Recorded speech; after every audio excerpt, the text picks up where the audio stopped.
selesai pada hari ini. Apakah masih semangat untuk mengikuti pembelajaran kita pada hari ini?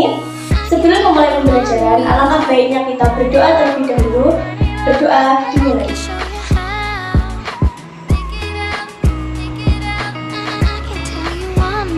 Berdoa selesai. Baik, ada yang tahu nggak sih kita hari ini akan belajar tentang apa? Ya, betul sekali. Kita akan belajar tentang faktor biotik dan faktor abiotik yang ada di lingkungan. Sebelumnya, apa sih faktor abiotik dan faktor biotik itu? Yang pertama adalah faktor biotik. Faktor biotik adalah salah satu komponen dalam lingkungan atau ekosistem yang di dalamnya meliputi semua makhluk hidup yang ada di muka bumi. Jadi, faktor biotik ini merupakan faktor yang berisi tentang meliputi semua hal tentang makhluk hidup yang ada di muka bumi. Lalu, apa sih faktor abiotik itu? Faktor abiotik adalah salah satu komponen dalam lingkungan hidup atau ekosistem yang di dalamnya meliputi segala hal yang tidak hidup atau benda mati yang ada di muka bumi ini. Jadi, abiotik adalah kebalikan dari faktor biotik. Jika faktor biotik adalah faktor tentang meliputi semua hal yang mencakup tentang makhluk hidup, maka abiotik adalah faktor dan semua hal yang merupakan benda mati yang ada di muka bumi ini. Lalu, apa sih manfaat komponen dari biotik dan abiotik ini bagi kehidupan manusia dan juga bagi lingkungan?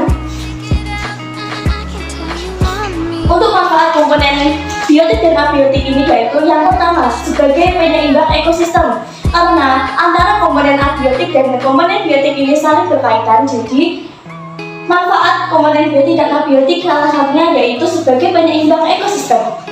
Dan manfaat komponen biotik dan abiotik yang kedua yaitu memenuhi kebutuhan hidup manusia. Karena keduanya saling berkaitan, maka antara lingkungan dan juga manusia itu saling berkaitan. Dan adanya faktor biotik dan faktor abiotik ini yaitu salah satu manfaatnya untuk memenuhi kebutuhan hidup manusia.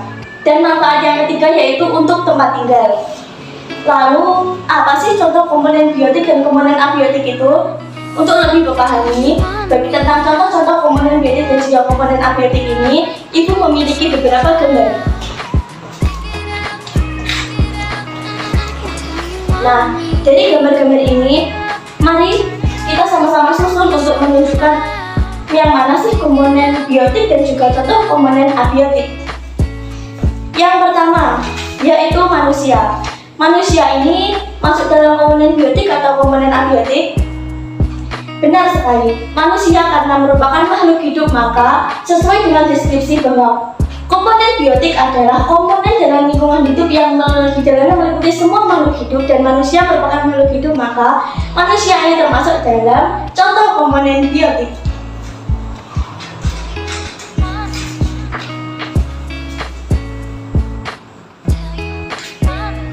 Kemudian ada cahaya matahari. Cahaya matahari ini masuk yang komponen biotik atau abiotik ya? Benar sekali, jawabannya adalah komponen abiotik karena matahari merupakan benda mati.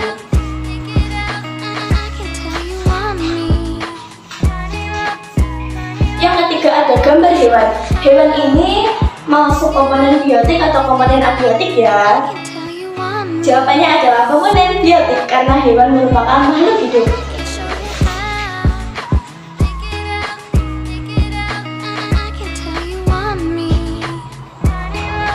Kemudian ada tanah.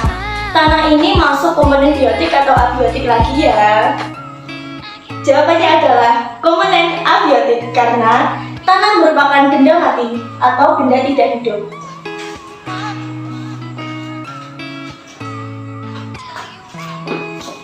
Kemudian ada tumbuhan. Tumbuhan ini masuk komponen biotik atau abiotik ya? Jawabannya adalah komponen biotik karena tumbuhan merupakan makhluk hidup juga yang harus kita jaga dan kita lestarikan.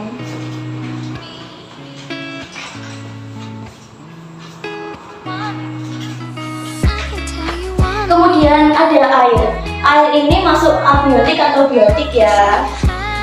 Jawabannya abiotik.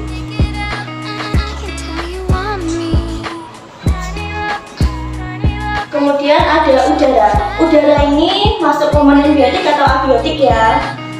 Jawabannya adalah komponen abiotik karena udara juga merupakan benda mati.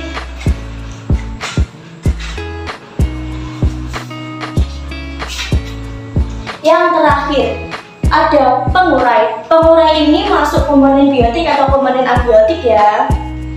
Ya, sama seperti dengan hewan, pengurai ini juga merupakan makhluk hidup. Jadi, pengurai masuk dalam komponen biotik.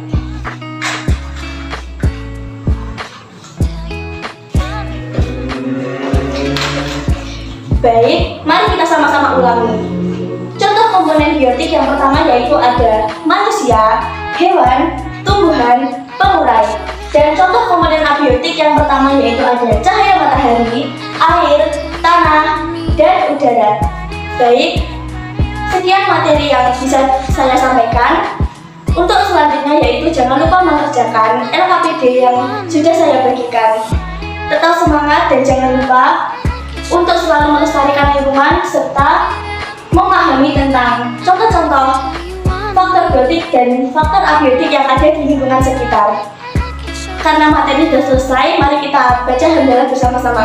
Alhamdulillahirrahmanirrahim. Sekian yang dapat saya sampaikan. Apabila ada kurang lebihnya saya mohon maaf. Wallahul muwaffiq ila aqwamit thoriq. Wassalamualaikum warahmatullahi wabarakatuh. See you.